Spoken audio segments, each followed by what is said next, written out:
மக்கள் எதை நுகர்கிறார்களோ, இப்ப சமீப காலமா எது குழந்தைங்க, நடுத்தர வர்க்க குழந்தைங்க, இல்லாதவர்கள் எல்லாருமே நுகரக்கூடிய பொருள்னு ஒண்ணு பழகி அதுக்கு அடிக்ட் ஆயிருப்பாங்க. அடிக்கடி வாங்கி வாங்கி சாப்பிட்டு.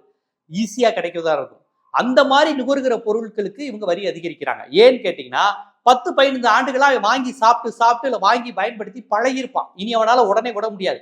அதுக்கு இனிமே 18% திடீர்னு பாப்கார்ன் சாப்பிடுற பழக்கத்தை கைவிடுங்கன்னு குழந்தைகள சொல்ல முடியாது இல்லையா? அதனால நீ வரி கட்டி வாங்கி தான் ஆகணும். சோ அதிகமா நுகரக்கூடிய பொருட்களுக்கு இவங்க வரி விதிக்கிறாங்க.